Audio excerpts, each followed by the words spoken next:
And welcome back to the program. You've heard me say it before, and I'm one of very few people that say it. Wars don't need to involve armies, tanks, guns, bombs, even. There are plenty of ways to achieve an objective, and that objective is to take over another country, their economy, their people, the rule. Get rid of those in the way. And that is the objective of war. If you're cowardly enough, and I guess maybe intelligent enough, and you only have to be relatively intelligent or more intelligent than those you intend to attack en masse as an average, you can go and take over countries on a global scale. We are at war. We are absolutely at war. One of the few people that I've seen say that literally is Senator Ralph Babet of the United Australia Party, somebody who I think is doing just a phenomenal job in Canberra. And what a bastard of a job it would be to rock up, have to face all of those, usual suspects down in Canberra every day. But he does. He holds his head high and he fights a good fight. He is Senator Ralph Babet, and it's an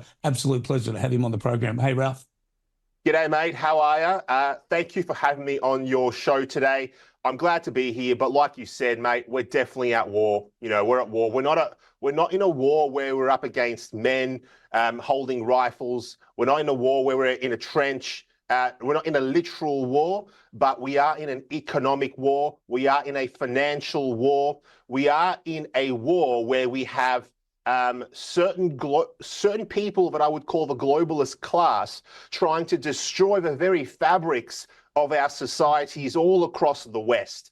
And it's something that I believe the average person is not aware of, and it's something that they need to be aware of, because if they're not, they're going to lose their countries.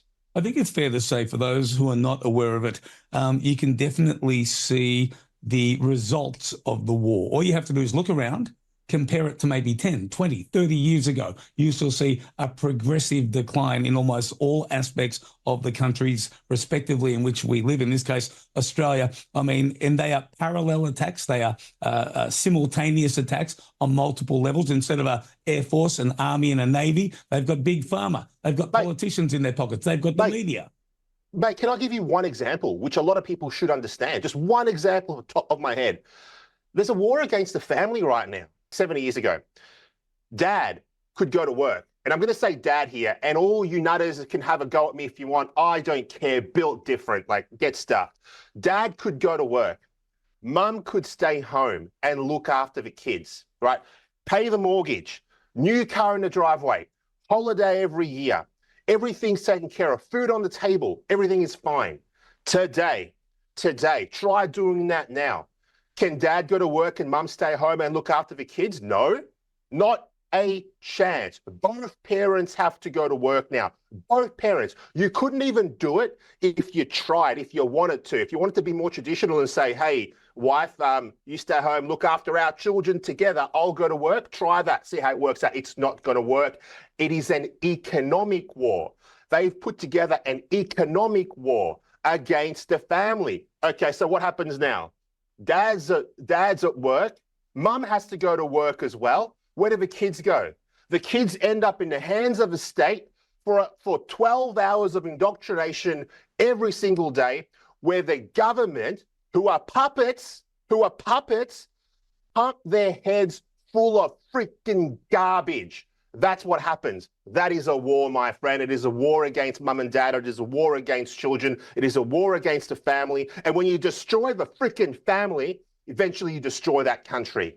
When you say it, I feel the anger. I'm equally as angry. I said the story during the depression. My granddad, with my grandmother not working, paid off a house in Newtown in 5 bloody years. 5 years. Anyone that thinks we're not worse off, mate, they baited women into the workplace. They told them they were inferior, that they didn't have the same rights, and they should go and prove themselves. And as you just said, as a result, they are now irreversibly drawn in to the workplace. And of course, houses costing many, many times what they organically ever would, and immigration adding to that as well. That's right. Look, a house at the moment, at least in Melbourne and in Brisbane as well, roughly it costs about 10 times your income.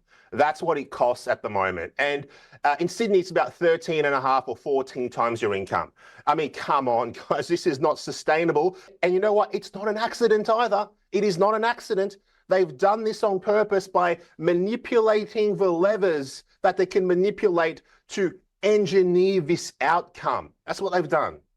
It's hard to believe that so many of these sycophants, and you see them especially in the Labor Party and the Greens, are totally or blissfully unaware of what's going on. Many of them don't have a dog in the fight, if you will. Many of them don't have children, don't care what happens after they're gone. That may be debatable. The simple fact is, mate, they deploy their weapons, and there is one thermonuclear level weapon that they have already deployed. It has a fuse. It's getting shorter and shorter by the day, and that is our economic debt that we share across the Western world.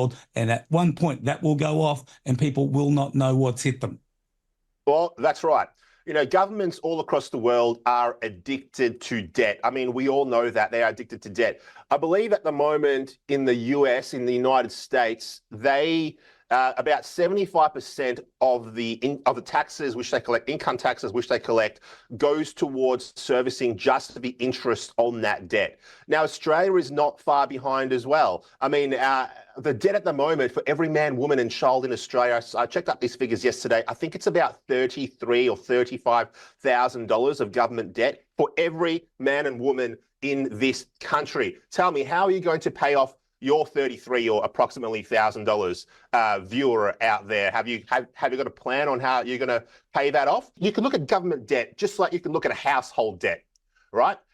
Stop running the credit card. If you run a household, you don't have money for something, you just don't pull out the MasterCard or the Visa card or whatever else credit card you have, the Amex, and just start tapping it and paying for things, which is what the Australian government does. Because if you watch these guys in Canberra for long enough, or in your state's parliaments, Victoria's a great example, everything is free. Free this, free that. Mate, nothing is free. Nothing is free. Victoria, which is my state, we're in a predicted debt of around $170 billion so far. $170 billion, which needs to be paid back with interest. Now, what does debt do? Okay, let's look at debt for a second. Obviously, we all know it's bad. Just look at it in our personal capacities. But what it does as well is it inflates the currency. What does inflating the currency mean? It means the money that you have in your savings at the moment is worth less. Every single day, it's worth less. $10 today does not buy anymore what $10 purchased even a couple of years ago, a year ago. It just doesn't. So inflation is a hidden tax on the public. It's a hidden tax on people who can least afford it. If you're a super high net worth individual, if you own a corporation, if you're a Fortune 500, inflation doesn't really matter to you as much because you have the capacity to collect more money, more dollars from the system.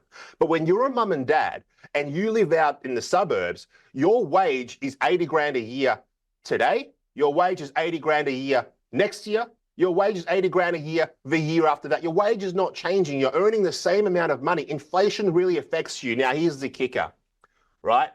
It was the World Economic Forum who said, you're going to earn nothing, my friend, and you're going to be happy about it. Well, if you look at what's happening in the world today, it looks very much like the promise that they made the average person is coming true because they're busy economically, the war that they're waging through the economics of the nation, of the world, really. They are creating a world where we have a nation of renters. And I don't just mean renters in the sense that you don't own a house, you rent your house. I mean that too, but not just in that way. They're creating a nation of people that don't love their country, that don't have an allegiance to their nation, that yes, actually rent a home because they can't afford to buy one. A literal nation where you own nothing, but are you happy?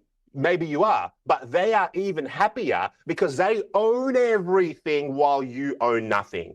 We're in a war, and it is not a physical war with man and tanks and guns. It is an economic and financial war. As you said, I mean, the more people who can't own their own house, they're going to start to hate the landlords. They're going to start to hate the people who are paying. Can I make a comment on what you just said just now? Yep. You just triggered something in my mind by saying the word landlord. In my home state of Victoria, the Victorian government has removed the word landlord from the lexicon. Wow. You're not allowed to say landlord anymore. Now the word is rental provider. Now, words are powerful. Words are more powerful than maybe the average person thinks that they are, which is why the left is always trying to corrupt language all the time. And they've done it. They've done it at the government level. When you remove the word landlord, what does it say? Subconsciously, it starts to create a nation where you start to remove the concept of private ownership. Okay, it's just starting. It's beginning. They are removing the concept of private ownership over property. You're not a landlord anymore. It's not yours. You're a provider now. You're a rental provider now. It's subtle. It's very subtle, but it's what the Marxists do. It's what they do. They want to remove like I said, private ownership out, government ownership in, social ownership in. What does that lead to one day?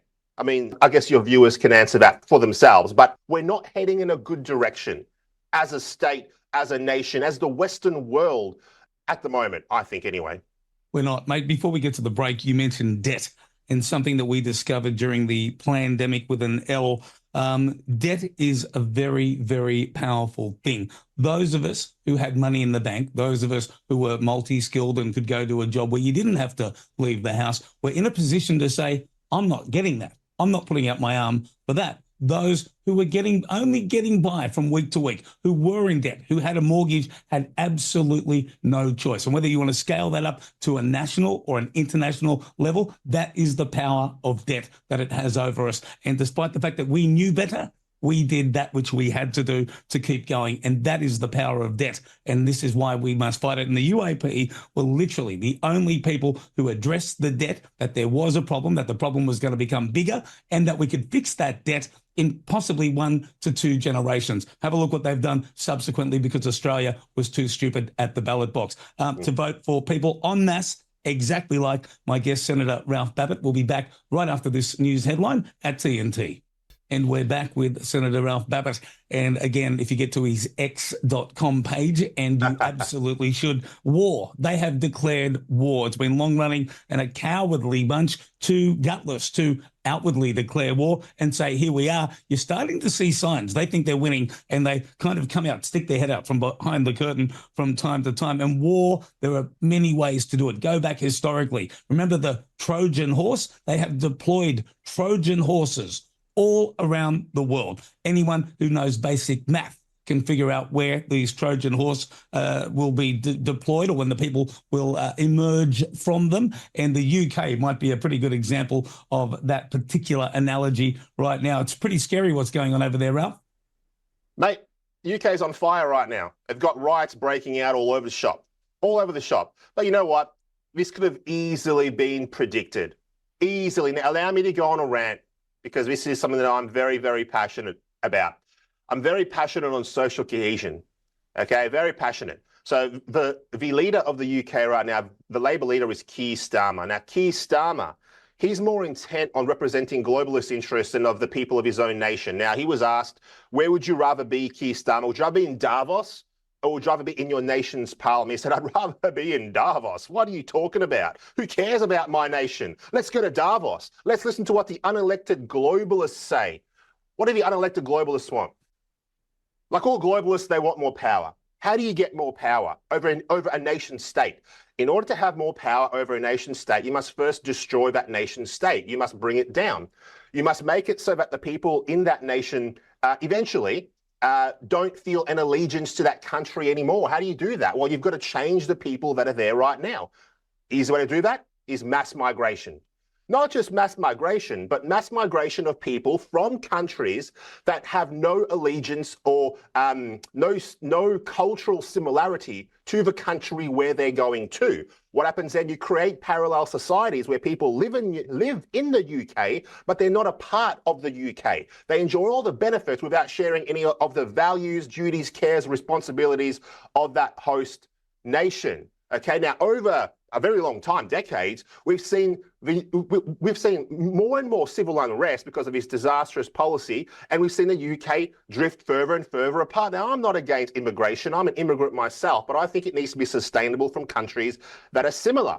Now, Keir Starmer knows exactly what he's doing. He's doing it on purpose, but he shares the globalist vision. That's what he has. He is on purpose making his country unrecognizable to give more power and control to unelected globalists. He does the bidding of those in the shadows. That's what he does. Now, our own Anthony Albanese, Prime Minister Albanese here in Australia, whether he knows it or not, he's doing exactly the same thing. He's doing the bidding of unelected globalists, and he is having a hand to play in the destruction of the social fabric right here in Australia. What is happening in the UK will eventually find its way here to Australia. I've called it out here. It may take years, but it's going to happen. You can walk through some suburbs in Sydney and Melbourne, and it's like you're not even in Australia anymore. Now, like I said, I'm not opposed to migration, but Australia already has a culture. When you come to Australia, leave behind your feuds and your vendettas, come to Australia and adopt the culture that we have here already. Otherwise, don't come here. Don't turn Australia into where you came from, because my friend, let's be honest, where you came from is a freaking shithole. I'll say it again. Your home country is a shithole. Don't lie to me. Don't lie to me and say that it's not, because if it wasn't, my friend, you'd be over there. You wouldn't be here now, would you? So don't come and ruin this country. And that's what I'll say about that. And it was never about race. It was always about culture. If your culture wrecked your own country, why would you bring that culture with you when you could just enjoy everything that we had here? You said it was, we can predict it. It was predicted in England back in April 20, 1968 by one Enoch Powell at a Conservative Associating meeting in Birmingham. The writing was on the wall then. Anyone with a calculator can work out it's going to kick off here, not a matter of if, only when, because we've been too quiet for too long and not passionate enough and not angry enough. I feel the anger, I feel the rage, and that's exactly what we want. Someone such as you, Senator Ralph Babet, who feels it, who knows exactly who's behind it, and only then can you fix the problem. Mate, I applaud you. I thank you for doing that job. I know what you used to do before. I would assume you would much rather be doing that, and you're doing right. That because you feel compelled. You feel compelled, and you follow that, and you can look other people's kids, your own kids. I don't know if you have kids, but you can look them in the face and say, Dad tried to do something, and that's what we're trying to do, leave a better world, mate. You're one of the best, and I appreciate you very much. Mate, Dean, thank you so much. I mean, we all do what we can. You're doing what you can in your capacity with your show right now. I'm doing what I can in the Senate right now. Everyone at home that's watching this broadcast or listening to our voice, you need to do more, because what you're doing right now, I'm going to be honest with you here, don't get mad at me, but you're not doing enough.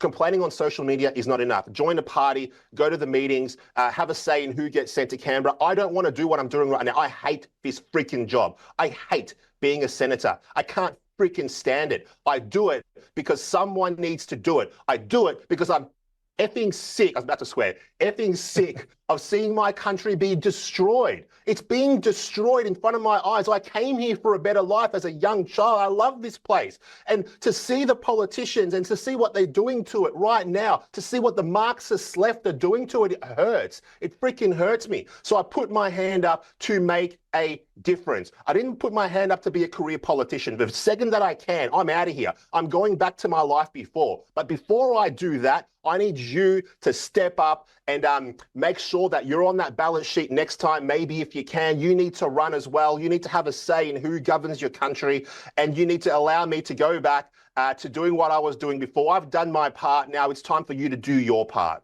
And for those watching, I will tell you for a fact, this is the man, you look at some politicians, they're doing it for the money, some highly ineffectual people who could never hope to make $4,000 a week. This man, Ralph Babet, used to make a lot more money than that, and he's taken a pay cut to look out for you across Australia. Mate, again, I applaud what you do. The fact that you can get down there and deal with those imbeciles that you have to. Thank God you've got some terrific people on the crossbench with you to keep you company, mate, and keep fighting, because we are at war, mate, and you're at the helm, and we're happy to have you there. Thank you, mate. Have a good one. Bye-bye. Thank you. That's Senator Ralph Babet of the UAP, everybody.